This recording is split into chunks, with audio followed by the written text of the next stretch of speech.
बिस्मिल्लाहिर्रहमानिर्रहीम। अस्सलाम वालेकुम व्यूअर्स, वेलकम टू इंग्लिश हेल यूट्यूब चैनल। आज के हमारे टॉपिक में हम एंटोनियम्स को डिस्कस करेंगे और इसके साथ साथ आज की इस वीडियो में जो एंटोनियम्स होंगे उनकी तादाद 5 होंगी। तो जैसा कि हम अपनी सिनोनियम्स वाली वीडियोस में तरीका इख्तियार कर चुके हैं, वही तरीका इधर पर भी हम इख्तियार करने की कोशिश करेंगे। और वो तरीका क्या है वो मैं आपको समझा देता हूँ। सबसे पहले हम MCQ के मेन वर्ड की मीनिंग समझेंगे और उसके बाद उसमें दिए गए चारों ऑप्शंस की मीनिंग भी साथ साथ समझेंगे। अब इनका फायदा क्या होगा? इनका फायदा ये होगा कि जब आप सिनोनियम्स या एंटोनियम्स सीखते हैं तो उसके लिए जरूरी है कि आपको न सिर्फ मेन वर्ड की मीनिंग मालूम हो बल्कि उसके जो ऑप्शंस दिए गए हों उनकी भी मीनिंग मालूम होनी चाहिए। इसी बात को हम सामने रखते हुए अपने वीडियोस में हम न सिर्फ मेन वर्ड्स की मीनिंग को डिस्कस करते हैं बल्कि उसके साथ साथ के ऑप्शंस की भी मीनिंग्स को डिस्कस करते हैं। अब इन मीनिंग्स को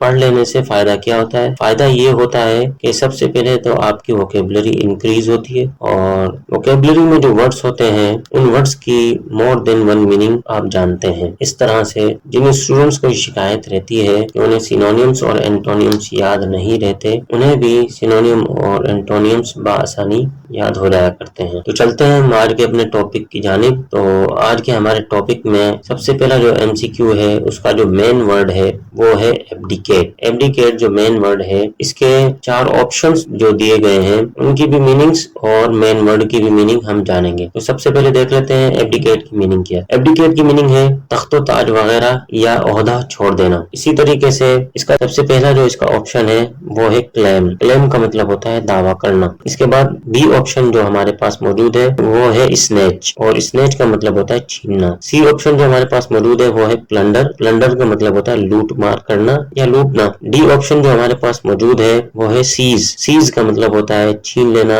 या फिर पकड़ लेना। ये मीनिंग्स को सामने रखते हुए कहते हैं कि सबसे बेस्ट ऑप्शन कौन सा होगा। तो इस MCQ का सबसे बेस्ट ऑप्शन जो है वो है क्लेम। क्लेम का मतलब होता है दावा करना। दूसरी जानिब हमें इसी तरह से एक और वर्ड भी मिलता है वो है सीज, छीन लेना या पकड़ लेना। अच्छा, स्नेच और सीज के जो मानों में फर्क है वो ये है कि स्नेच जो है वो आम तौर पर आप किसी के हाथ में कोई चीज वगैरह हो तो वो छीन ले और छीन कर फरार हो जाए, तो या उस कॉन्टेक्स्ट में ये वर्ड इस्तेमाल होता है स्नेच। इसी तरीके से सीज का मतलब भी छीन लेना है, लेकिन सीज छीन लेना, सीज के एक मायने तो छीन लेना भी होता है और एक दूसरे मायने इसके कब्जा कर लेने के भी होते हैं। लेकिन अब दावा करना, छीन लेना या पकड़ लेना, अब इन दोनों में फर्क है क्या? इस MCQ में जो मेन वर्ड हमें दिया गया है एब्डिकेट, उसका बेस्ट ऑप्शन क्लेम ही क्यों है? क्लेम वो इसलिए इसका बेस्ट ऑप्शन है क्योंकि कोई शख्स अगर किसी चीज का दावा करेगा तो वो लीगली तौर पर कर सकता है, लेकिन जब आप सीज में देखेंगे तो सीज में शिद्दत पसंदी आप नजर आएगी। वो लीगली तौर पर नहीं कर सकता बल्कि इलीगली कब्जा भी कर सकता है और छीन भी सकता है वो किसी भी तरीके से। तो इस तरीके से एब्डिकेट जिसका मतलब है ओहदा, तख्त ताज वगैरह छोड़ देना, उसका सबसे बेस्ट ऑप्शन जो होगा वो होगा क्लेम। हमारा जो आज का दूसरा MCQ है वो वर्ड बहुत कॉमन नहीं है और अक्सर हो सकता है स्टूडेंट्स ने सुना भी ना हो। दूसरा MCQ जो है उसका जो मेन वर्ड है वो है बैकनल, BACCHANAL। अब इसकी जो प्रोनाउंसिएशन है उसको हम किस तरीके से प्रोनाउंस कर सकते हैं? बैकनल या बैकानल। तो बैकनल का मतलब होता है अय्याश, यानी कि अय्याशी करने वाला। अब इसके जो 4 ऑप्शन हमें दिए गए हैं तो सबसे पहला ऑप्शन है कॉशियस। कॉशियस का मतलब होता है खबरदार या मोहतात। ग्रेव का मतलब होता है, दूसरा ऑप्शन है हमारे पास ग्रेव, और ग्रेव का मतलब एक होता है कब्र और दूसरा इसका मतलब होता है संजीदा, और ग्रेव का तीसरे मतलब होता है शदीद और चौथा इसके मायने होते हैं सख्त। इसी तरीके से तीसरा जो ऑप्शन हमें दिया गया है वो वर्ड है कनिंग। कनिंग अगर हम ग्रामेटिकल कैटेगरी के हिसाब से देखें तो ये एडजेक्टिव के तौर पर भी और नाउन के तौर पर भी इस्तेमाल होता है। एडजेक्टिव के तौर पर जब हम इसे देखते हैं तो होशियार और चालाक इसके मायने हमें नजर आते हैं, और जब हम नाउन के तौर पर इसका देखते हैं तो इसका मतलब हो जाता है चालाकी। इसी तरीके से हमारे पास जो चौथा ऑप्शन मौजूद है वो है सोबर, SOBER, सोबर। और सोबर का मतलब होता है परहेजगारी या फिर तकवा। अब देखते हैं इस MCQ का सबसे बेस्ट ऑप्शन कौन सा है। तो सबसे बेस्ट ऑप्शन है सोबर। अब सोबर के मायने जो हमें नजर आ रहे हैं परहेजगारी या तकवा, वो उसका बैकनल यानी अय्याश का बिल्कुल उलट है। यानी कि अय्याश परस्त जो शख्स होता है वो ज़ाहिर फजूल खर्च भी हो सकता है, या फिर शराब नोशी का आदी भी हो सकता है, या फिर किसी भी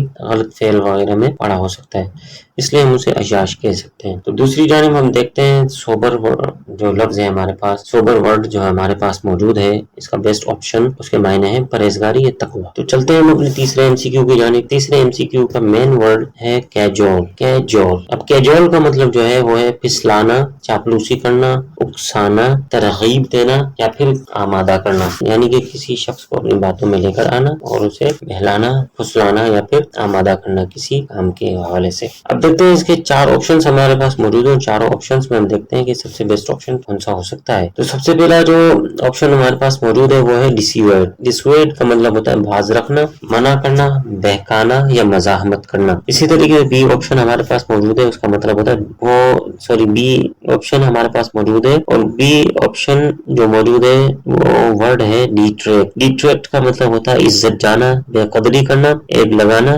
बदनाम करना। सी ऑप्शन हमारे पास मौजूद है डिस्क्लोज। डिस्क्लोज का मतलब होता है आश्कार करना, अयां करना, खोलना या नमूदार। इसी तरीके से हमारे पास डी ऑप्शन मौजूद है कन्फाइड। कन्फाइड का मतलब होता है भरोसा करना, राजदार बनाना, राज की बात कहना। अब हम जब देखते हैं कि हमारे पास इसका सबसे बेस्ट ऑप्शन कौन सा है, तो हमें एक वर्ड नजर आता है, वो है ए ऑप्शन। ऑप्शन ए में जो वर्ड मौजूद है डिसीवेड। डिसीवेड का मतलब है बाज रखना, मना करना, बहकाना, मुजाहमत करना। तो ये इसका उलट हो सकता है। तो चलते हैं हम आज के अपने तीसरे एमसीक्यू की जानिब। तीसरे एमसीक्यू का मेन वर्ड है डेंटी। डेंटी, डेंटी का मतलब होता है जायकेदार, नाजुक, खूबसूरत और छोटा। इसके 4 ऑप्शंस हमारे पास मौजूद हैं। तो चारों ऑप्शंस में हम देखते हैं कि सबसे पहला ऑप्शन कौन सा है। तो सबसे पहला ऑप्शन हमारे पास मौजूद है वो वर्ड है स्प्लेंडेड। स्प्लेंडेड का मतलब होता है ताबनाक, रोशन, नूरानी, चमकदार, अजीम शान या शानदार। बी ऑप्शन हमारे पास मौजूद है। बी ऑप्शन में जो वर्ड है वो है अग्रेसिव। अग्रेसिव का मतलब होता है जारे,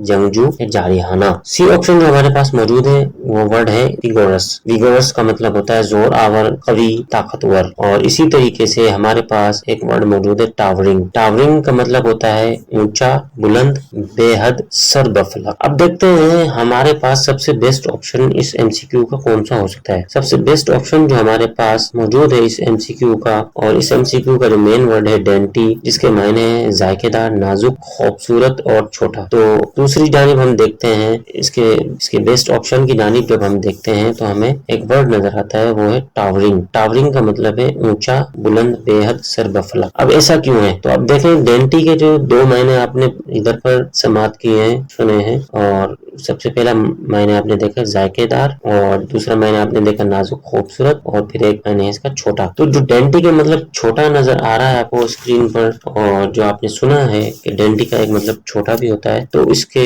एंटोनियम के हवाले से जब हम बात करते हैं तो इसके चारों ऑप्शंस में हमें टावरिंग ऐसा वर्ड मिलता है जो इसका एंटोनियम बन सकता है, यानी कि इसका ऑपोजिट बन सकता है। और इसके टावरिंग जो वर्ड है उसका मतलब है ऊंचा, बुलंद, बेहद, सर्वफलक। चलते हैं हम अपने MCQ 4 की जानिब, और चौथा हमारे MCQ जो है उसका मेन वर्ड है एक्लिप्स। एक्लिप्स का मतलब होता है गहन, ग्रहण, मांद, बेनूर, घटाना, घटना या कम करना। अब घटना जो इधर पे वर्ड लिखा हुआ है घटाना या घटना, अब किसी की ताकत या फिर अहमियत को घटा देना, ये इन मानों में इस्तेमाल हो सकता है एक्लिप्स। अब देखते हैं हमारे पास 4 जो ऑप्शंस मौजूद हैं वो उन ऑप्शंस में हमारे पास सबसे बेस्ट ऑप्शन कौन सा होगा। तो सबसे बेस्ट ऑप्शन हमारे पास, सबसे बेस्ट ऑप्शन की जानिब जाने से पहले हम इसके चारों ऑप्शंस के मायने देख लेते हैं। ए ऑप्शन है शाइन। शाइन, ए ऑप्शन है शाइन। शाइन का मतलब है रोशनी, चांदनी या चमकना। नंबर बी पर ऑप्शन हमारे पास मौजूद है इनलार्ज, बढ़ाना, वसी करना,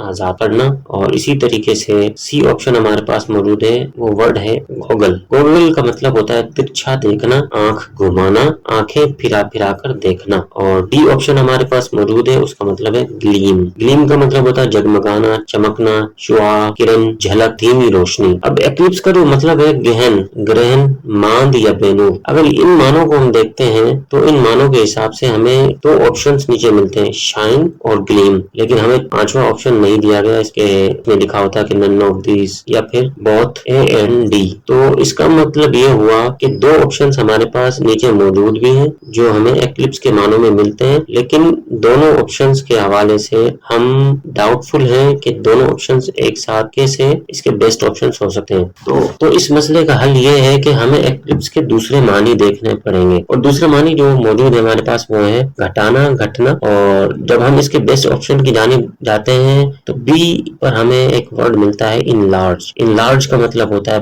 बढ़ाना, वसी करना, आजाद करना। तो घटाना जो वर्ड है यानी कि कम करना, उसका जो उलट होगा यानी कि ऑपोजिट होगा, या एंटोनियम हम कह सकते हैं कि जो एंटोनियम होगा वो होगा बढ़ाना यानी इनलार्ज, जो कि बी ऑप्शन हमारे पास मौजूद है। तो ये थे आज के हमारे 5 एंटोनियम्स। उम्मीद है कि ये आप समझ में आए होंगे, और नहीं भी समझ में आए कमेंट सेक्शन में अपना कमेंट दे सकते हैं, और हम कोशिश करेंगे कि इंशाल्लाह आपके सवालों का जवाब भी बर वक्त दिया जा सके।